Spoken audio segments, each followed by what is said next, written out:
Narito na ang mga pinakamalalaking balita sa One North Central Luzon ngayong Huwebes.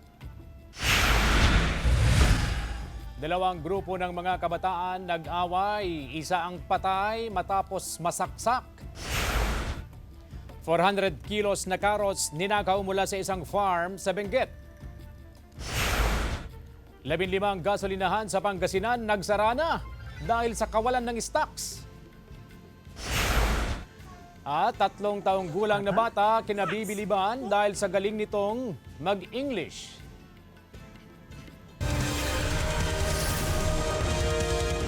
Ito ang GMA Regional TV, One North Central Luzon.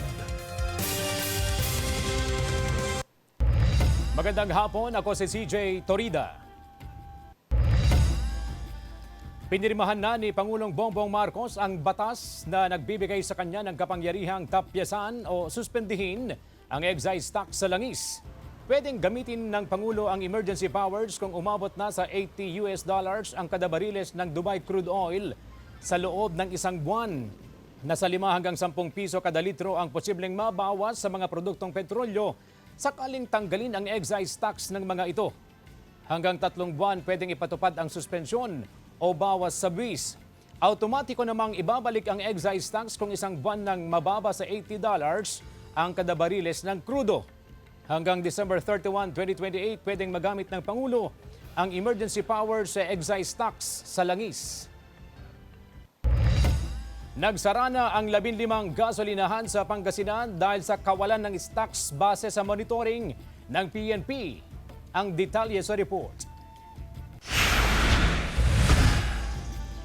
Sa tala ng Pangasinan Police Provincial Office, 15 gasolinahan sa Pangasinan ang nagsara na dahil sa kawalan ng stocks. Matatagpuan ang mga gasoline station na ito sa Bugalyon, Burgos, Infanta, Lingayen, Mabini, Natividad, Rosales, San Quintin at Sison. Sa Dagupan City, patuloy rin ang mahigpit na monitoring ng pulisya sa mga fuel station. As of kagabi, meron tayong 3 gasoline station na sarado dahil wala silang mga stock. But eventually, if dumating yung kanilang stock, magbubukas din sila. May ilang gasolinahan din na naubusan na ng stock sa diesel at unleaded gasoline. Araw-araw na nag-iikot ang mga pulis upang matiyak na walang mga may-ari ng gasolinahan na lumalabag sa hoarding, profiteering at supply manipulation. Upang hindi agad maubusan ng stocks, nililimitahan ng ilang gasolinahan sa 500 to 1,000 pesos ang ibinibentang petrolyo sa bawat consumer, lalo na kung paubos na o alanganin na ang kanilang supply. Ililimit muna namin para makapagkarga naman yung iba. Kasi siyempre yung mga may kaya, yung mayayaman, pag nalaman nila na walang supply, mag-i-stock na sila, sir. 1997 pa nagsimulang magtrabaho bilang tricycle driver si Manong Jerry. Saksi raw siya sa paggalaw ng presyo ng langis sa ilang dekada na niyang pamamasada mula sa 25 pesos per liter hanggang sa kasalukuyan na pumalo na sa halos 100 piso kada litro. Pero hirap man daw ang kanilang sitwasyon ngayon, kailangan pa rin kumayod upang mabuhay. Tiyaga lang, basta may pakain.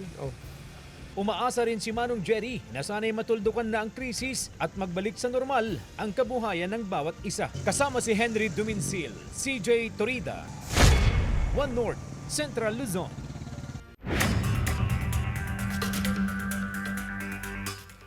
Apat na kilos ng carrots ninakaw mula sa isang farm sa Benguet. Nag-aalerto Sandy Salvacio.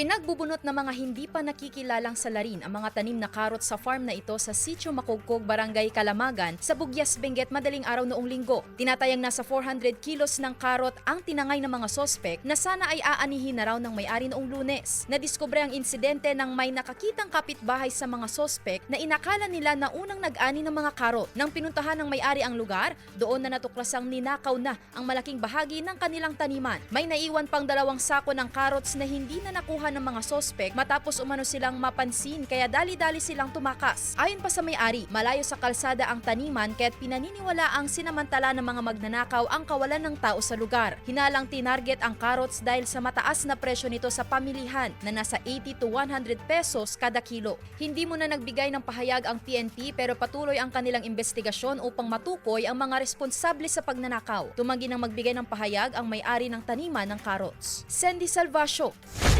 One North, Central Luzon.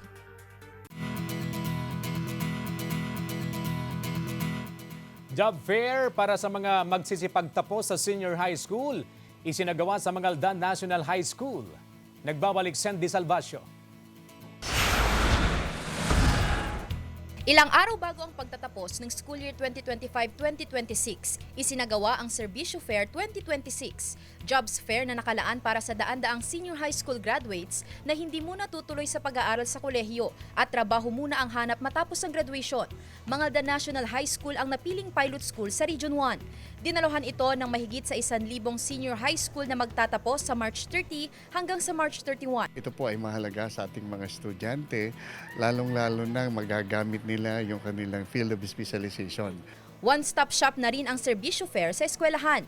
Narito na kasi ang SSS, BIR at maging ang PNP para sa pagbibigay ng police clearance. Nasa halos 30 employer mula sa iba't ibang lugar ang naimbitahan sa job fair, mula sa manpower, skilled at industrial sector. Actually, maganda to sa mga senior high school students na graduating at fresh grads po.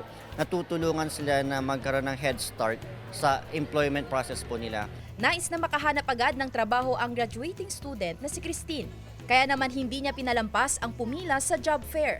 Kahit pa nga raw mahaba ang pila ng mga nag-a-apply ng trabaho, ay pursigido siyang ma-interview sa pagbabakasakaling magkaroon ng instant trabaho after graduation. Kasi sa problema po sa financial. Kaya trabaho muna. Apo. Sandy Salvacio, One North, Central Luzon. High school student nakagawa ng pesticide na gawa sa coconut husk at shell at dahon ng neem tree. Silipin sa report ni Jewel Fernandez. Isa sa mga problema ng mga magsasaka ang mga peste tulad ng sesid fly na sumisira sa mga bunga ng mangga at ang fall armyworm na umaatake sa mga tanim na mais. Dahil dito, nagkaroon ng inspirasyon ang estudyanteng si Caitlin Oigan ng Kalasyaw Comprehensive National High School. Gumagawa si Caitlin ng organic pesticide galing sa neem tree na umano'y makapupuksa sa mga sesid fly at pesticide na gawa sa coconut husk at coconut shell pamatay sa fall armyworm. Kasi po ang mango saced fly po for this one, marami po siya and ito po, mabilis po siya nakapatay.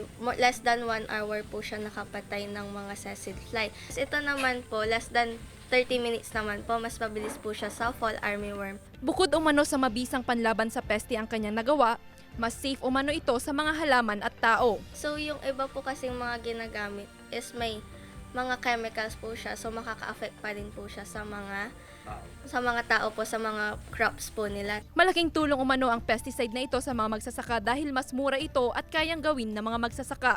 Mas makakatipid po sila kasi yung ginagamit po nilang raw materials ay nakukuha lang dito.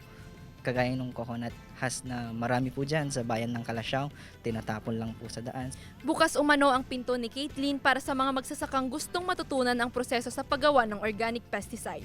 Kasama si Ron Tanieto, Jewel Fernandez, One North, Central Luzon.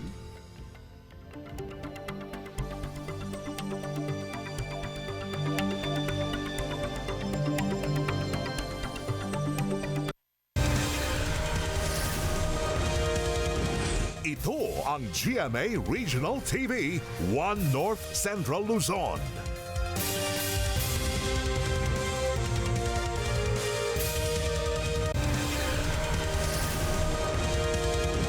Ito ang GMA Regional TV, One North Central Luzon.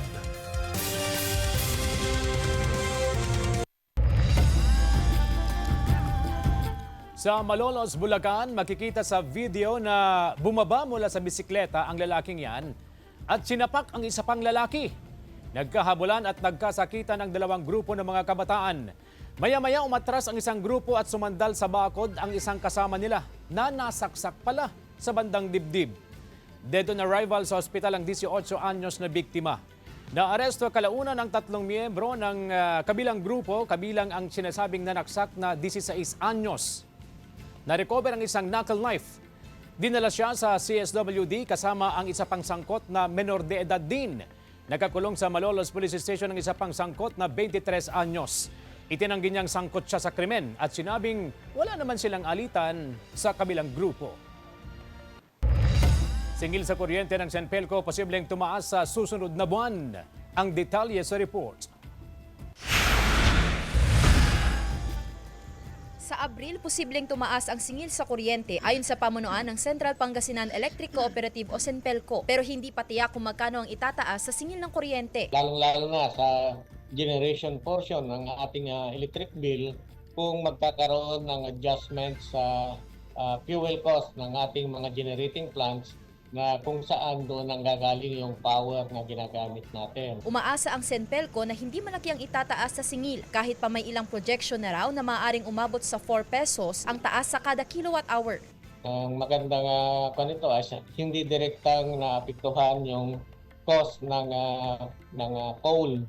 Kaya hindi natin inaasahan yung masyadong pagtaas ng generation costs. Inaasahan din daw na tataas ang demand sa kuryente dahil sa mainit na panahon. Hinihikayat ang mga consumer na magtipid sa paggamit ng kuryente. Samantala, makararanas ng 10 oras na power interruption sa ilang bahagi ng Pangasinan sa darating na linggo. Bunsod ito ng maintenance activities upang matiyak ang maayos at ligtas na daloy ng kuryente sa San Manuel, Sapang, Urdaneta Transmission Line ayon sa NGCP. Merong replacement of structures crossing a river. Yung existing 55 feet steel pole ay papalitan po natin to 70 feet steel pole. Mas mataas at mas matibay. Sandy Salvacio, One North, Central Luzon. Mahinang kalakalan sa Baratillo sa Dagupan City, daing ng ilang negosyante. Sundan sa report. Mahina ang kalakalan sa Baratillo sa Dagupan City ayon sa ilang negosyante. Talagang mahina pa sa ngayon. Unang-una na yung gera ng Iran. Yun talaga yung dahilan. Bukod sa nararanasang krisis sa Middle East, malaki rin daw ang epekto sa kanilang negosyo ang mga nag-o-online selling. Pero panigurado ng mga negosyante, hindi sila mabibiktima ng scam sa Baratillo. Pwede silang tumawad. Pero pag sa online, walang tawad-tawad. Minsan, yung in-order mo, hindi ganun ang makukuha mo. Umaasa pa rin ang mga negosyante na makababawi sila sa mga susunod na linggo. Magtatagal ang operasyon ng Baratillo hanggang Hunyo. Samantala, dahil sa operasyon ng Baratillo at Food Strip, muling pagbabawalan ang mga jeep na rutang Bunuan at Eastern Barangays na dumaan sa Galvan Street. Pwede pa naman dumaan sa Zamora tuwing umaga, pero hindi na papayagan na makapasok ang mga sasakyan pagpatak ng alas 3 ng hapon kung saan pupwesto na ang mga kainan. Iikot ang mga sasakyan sa Burgos Street, papuntang Rivera at lalabas din sa Zamora. Kunting pangunawa at pasensya, ito naman mga jeepneys natin, may mga puso po tayong nandyan na mag-aalalay sa inyo at i-guide po kayo kung saan po yung tamang ruta. Ayos lang po. Wala namang problema. Kasama si Daryl Peralta, CJ Torida, One North, Central Luzon.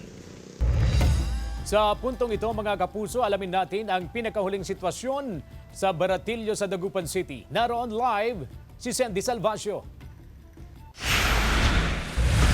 Sandy. CJ, sa mga oras na ito ay ganito pa rin ang sitwasyon dito sa Baratillo, sa Galvan Street sa Dagupan City. Kung inyong mapapansin CJ, pasado alas 5 ng hapon ay kakaunti pa rin ang bilang ng mga tao rito.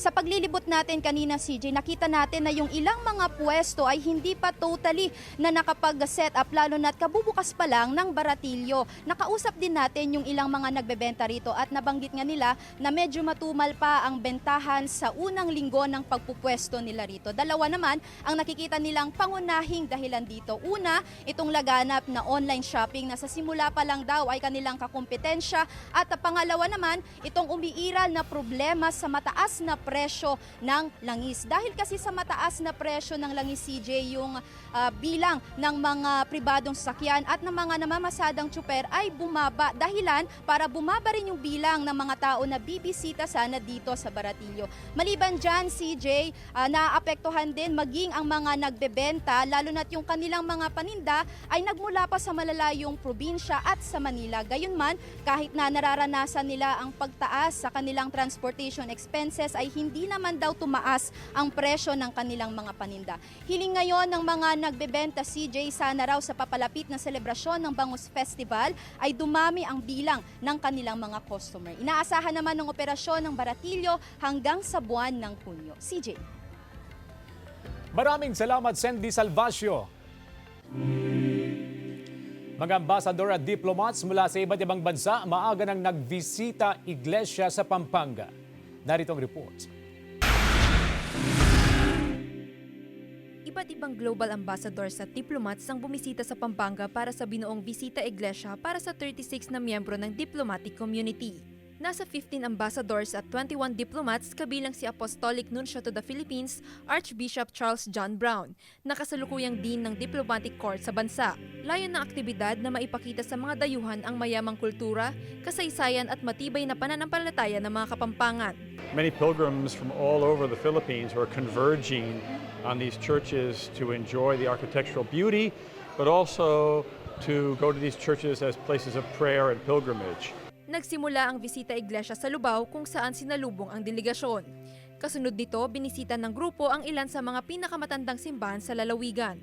Kabilang dito ang St. Augustine Parish Church na itinatag pa noong 1572. Pinuntahan din ang Santiago Apostol Parish Church na kilala bilang Betis Church at tinugura ang Sistine Chapel of Pampanga dahil sa detalyado mga mural sa kisame. At hindi ring nagpahuli ang San Guillermo Parish Church na naging simbolo ng matibay na pananampalataya matapos itong matabunan ng lahar mula sa pagputok ng Mount Pinatubo noong 1991.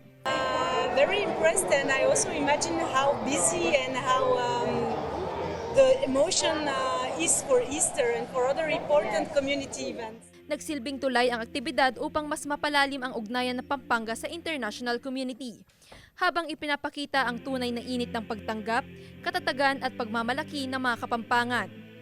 Joel Fernandez, One North Central Luzon.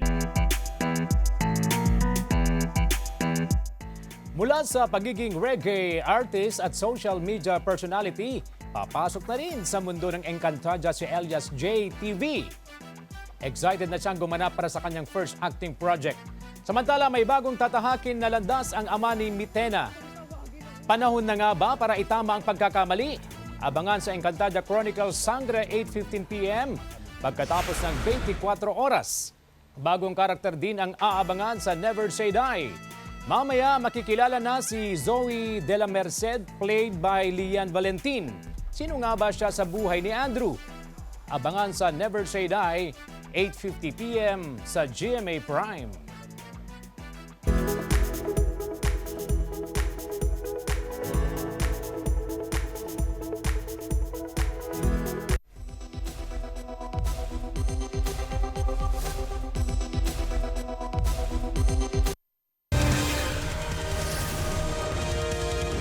Ito ang GMA Regional TV, One North Central Luzon.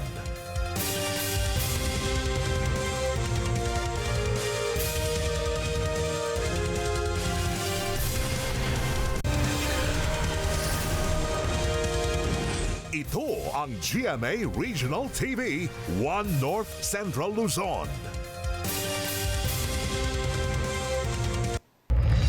Aabot sa halos 2 milyong piso ang halaga ng pinsala sa isang structural fire sa Barangay Poblasyon, Bontoc Mountain Province noong Martes.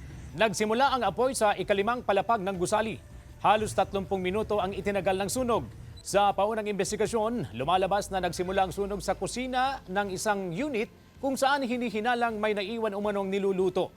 Napinsala sa sunog ang 3 commercialized units sa 5th floor. Walang nasugatan sa insidente. Wala pang pahayag ang may-ari ng gusali.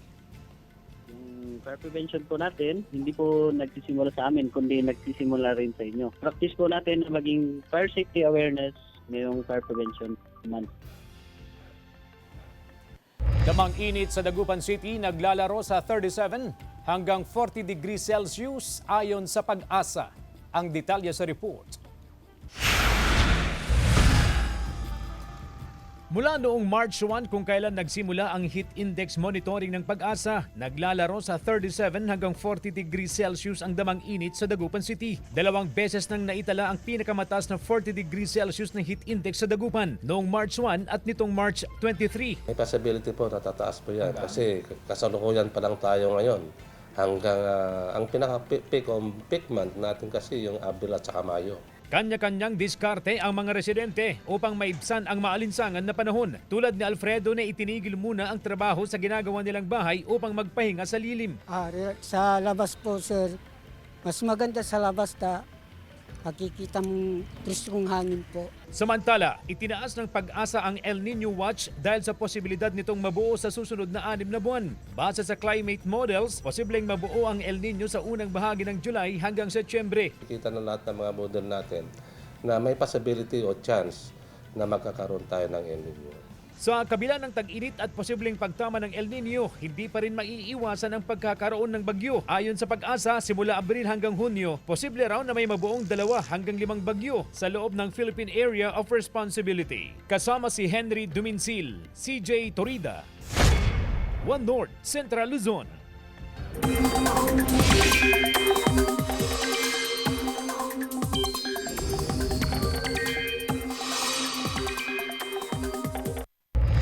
Halos kauumpisa pa lang ng opisyal na tag-init season pero matinding init na ang posibleng maranasan sa maraming lugar. Dahil pa rin yan sa easterlies o yung mainit at maalinsangang hangin galing sa karagatang Pasipiko. Buong bansa ang apektado nito ngayon pero kahit mainit, may tsansa pa rin ng ulan sa ilang lugar. Sa datos ng Metro Weather, may tsansa ng kalat-kalat at panandaliang ulan sa Ilocos Sur, Benguet, Zambales, Isabela at Quirino. Posible rin ang ulan sa iba pang bahagi ng bansa.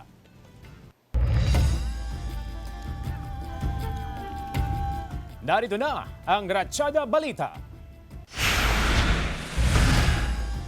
3 centenarian sa Pampanga ang tumanggap ng tig 100,000 pesos habang 1,391 senior citizens ang nabigyan ng tig 10,000 pesos cash gift mula sa National Commission of Senior Citizens. Bahagi ito ng first quarter implementation ng Expanded Centenarian Act na layong kilalanin at bigyan ng suporta ang mga nakatatandang Pilipino. Sa ilalim ng bagong batas, hindi na kailangang hintayin ang edad na 100 para makatanggap ng cash gift. Bilang pagkahanda sa sakuna, nakiisa ang mga residente ng Barangay Magrafil sa Gonzaga, Cagayan sa isinagawang volcanic eruption drill. Ang nasabing barangay ay nasa 6-kilometer danger zone ng Mount Cagua na isang aktibong bulkan sa Cagayan. Bukod sa pagduck, cover and hold, maayos din silang lumikas patungo sa itinagdang pick-up point kung saan sila sinundo ng mga rescue vehicle at dinala sa evacuation center. Mas pinadali ng Social Security System ang pagsunod sa requirements para sa annual confirmation of pensioners. Inilunsad ang online facial authentication feature sa kanilang website. Ayon sa SSS, available ito sa mga retirement pensioner na may national ID, nakatira sa Pilipinas at edad 80 at pataas. Pwede rin siya nakatira sa abroad at sa mga survivorship of death pensioners. Gumagamit ito ng biometric liveness check para matiyak na buhay ang pensioner at iwas panloloko. Sa mga pensioner naman na walang gadget na may camera, maaari pa rin magtungo sa SSS branch para magpa-verify. CJ Torida, One North, Central Luzon. Isang patay na dolphin ang natagpuan ng mga residente sa Dalampasigan sa Banggi, Ilocos Norte. Nakitaan ng malaking sugat sa ulo ang dolphin. Agad itong itinawag sa lokal na pamahalaan para masuri at malaman ang ikinamatay ng dolphin. Ayon sa mga residente, maraming dolphin ang nakikita sa lugar. Inaalam pa kung anong uri ng dolphin ang natagpuang patay sa baybayin.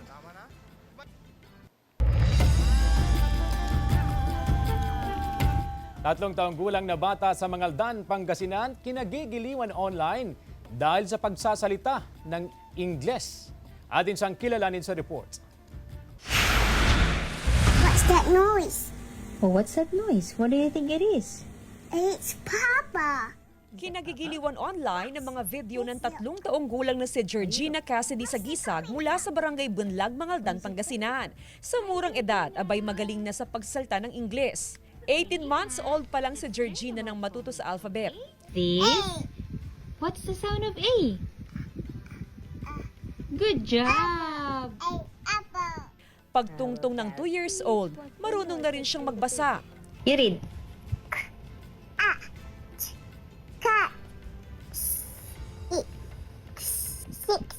Favorite food ni Georgina ang gulay at prutas.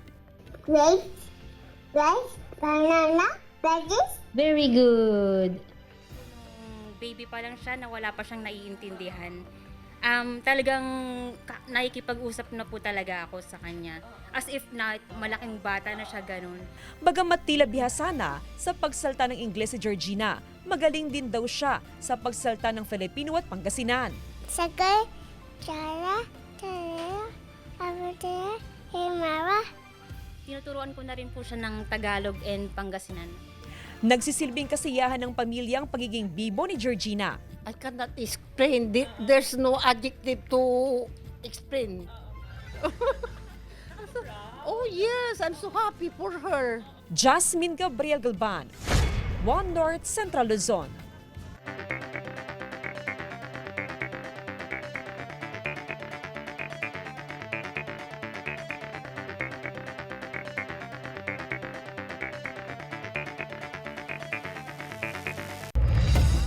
Samantala, mapapanood nyo po ang episode na ito at iba pang pinakahuling lokal na balita sa official website ng GMA Regional TV, www.gmaregionaltv.com. Pwede rin kayong bumisita sa aming official YouTube channel, GMA Regional TV, at i-click ang subscribe button para sa pinakamaiinit na balita mula sa mga resyon. Nais naming pasalamatan ang mga kapuso sa Hilaga at Gitnang Luzon, maging ang mga kapuso natin abroad. Dahil sa GMA Regional TV, Local News Matters. At dyan ang mga pinakamalaki at pinakahuling balita sa Hilaga at Gitnang Luzon. Maraming salamat sa pagsama sa amin, pati na ang mga kapuso sa ibang bansa na tumutok sa mga balita sa rehiyon. Ako po si CJ Torida. Kami ang GMA Regional TV, One North Central Luzon. Buong puwersa para sa mas malaking misyon at mas malawak na paglilingkod sa bayan.